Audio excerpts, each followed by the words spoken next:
As China begins to reopen its factories and return back to work, what they are returning to will not be the same. Despite China being the world's economic darling for the past 40 years, the balance of the world's economic power has begun to shift towards some places that you might not expect. In fact, we are already starting to see some signs of other nations around the world rising up in order to take away some of China's manufacturing prowess away from them. And who knows, we might be witnessing the creation of the next generation of economic superpowers right in front of our very eyes. But the reason that this is happening is a little bit complex. It started a few decades ago in 1970s China when the country began shifting its economic policy away from communism and more towards capitalism. They soon began building specific economic zones where massive ports and factories could be built that would maximize productivity and efficiency. And once these economic zones were opened up to foreign trade and investment,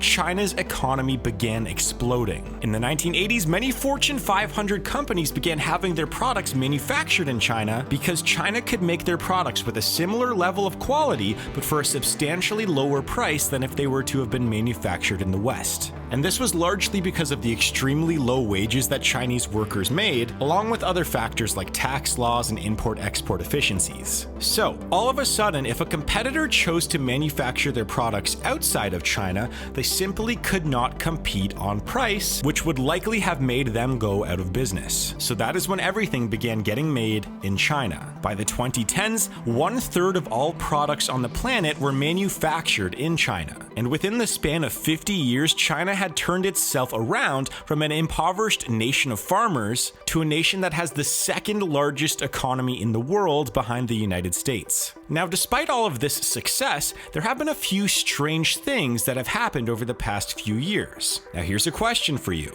What happens when a country who builds its economy based upon low labor costs all of a sudden becomes very wealthy? Well, here's what happened to China. In 1990, the average yearly wage from a Chinese worker was about $150 US. By 2005, it was $2,800. In 2015, it was $8,900. And as of this year, the average Chinese worker makes around $13,500. That is a massive increase where we have seen the average wage of a manufacturing worker increase by over 8,500% over the last 30 years. And what this means today is that the cost of making products in China has become a lot more expensive than it used to be. Companies can't make products for an 80% discount in China anymore like they used to.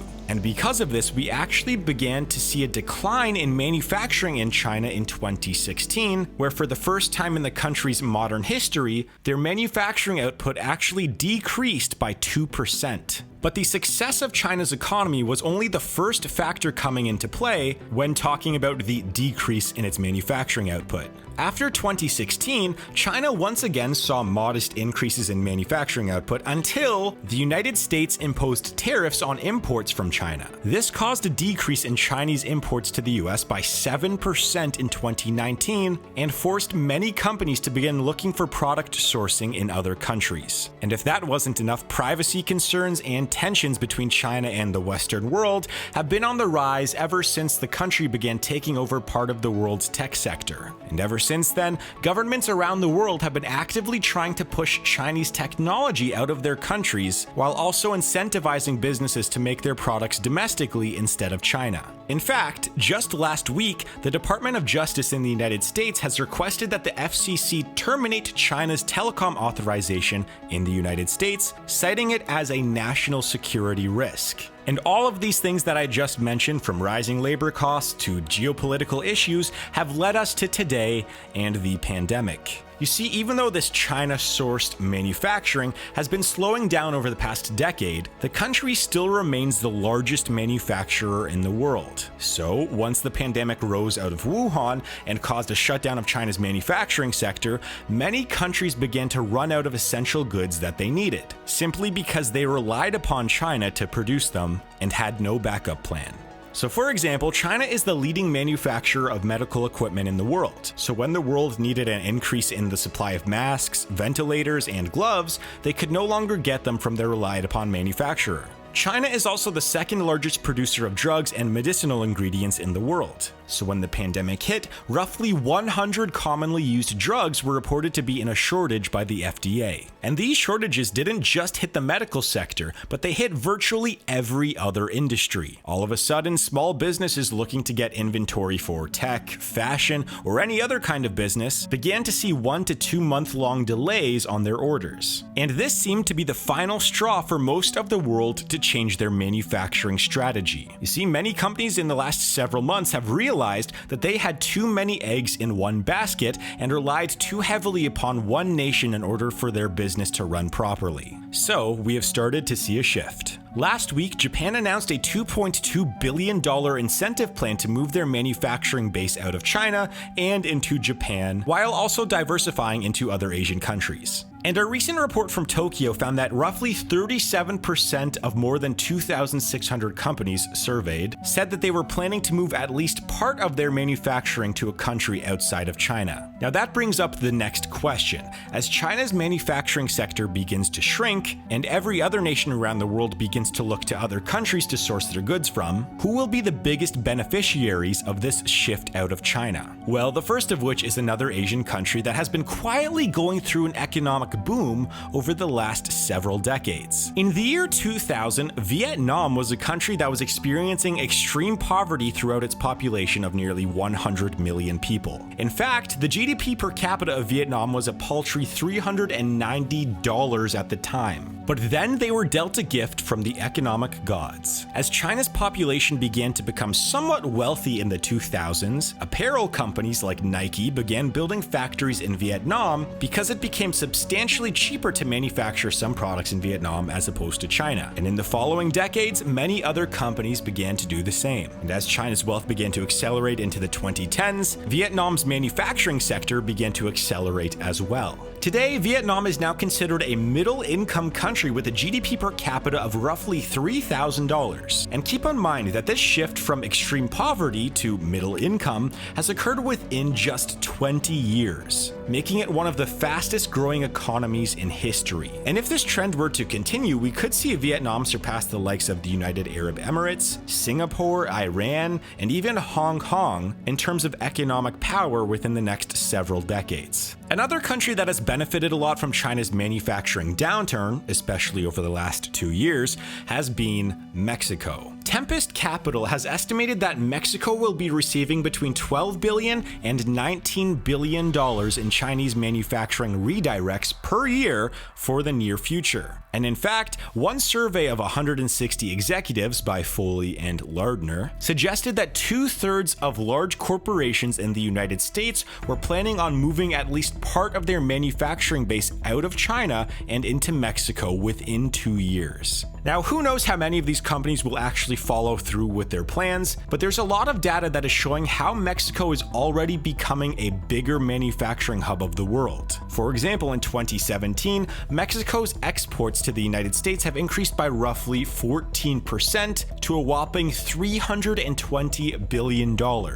And just in perspective, that is about 42% of what China exports to the United States. So they're still quite a ways away, but they are gaining ground every single year. But arguably one of the most intriguing countries that has benefited in recent years is that of India. India has about the same population as China with 1.3 billion people, but the difference is that India is still largely an agricultural society with a much poorer infrastructure. Roughly half of the workforce in India still works in some way in the agricultural sector, and just for comparison, roughly 5% of the American population works in agriculture. Regardless, since 2002, India's economy has grown from a GDP per capita of $470 to roughly $2,100 in 2020. And this economic growth has resulted in India lifting more than 300 million of its citizens out of poverty over the last 18 years. But here's the thing. Unlike a country such as Vietnam, India's growth has not come from manufacturing. It has actually come from service-based industries like banking, retail, and information technology. Except there was one economic experiment that began being run at the start of 2014, and that was cell phone manufacturing. manufacturing.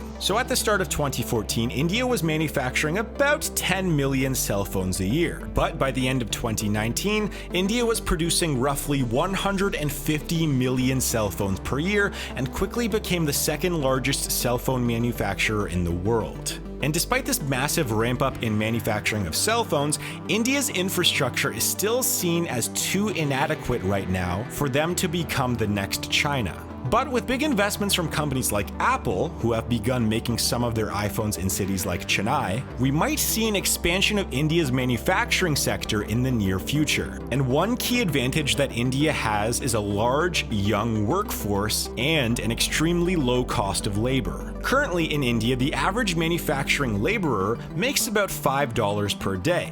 Meanwhile, the average Chinese manufacturing laborer makes about $28 per day. This has made India a more attractive place for some companies to take a risk and manufacture their products in India, even if they run into some infrastructure problems along the way. So, if India were to fix their infrastructure and capitalize on manufacturing in the same way that China did in the 1990s, we might see India become the third true economic superpower of the world behind the United States and China. But again, that is a big if. So, even though there are some countries that are benefiting from China's downturn in manufacturing, that does not mean that China will be giving up its mantle for being the world's factory anytime soon. It looks like we might be at least 20 years away before another country catches up to the likes of China in terms of manufacturing output. But this brings up the question: if the likes of Vietnam, Mexico, or India become the new China and reach a wealth standard that China reached in the 2010s, then what will the next manufacturing hub be?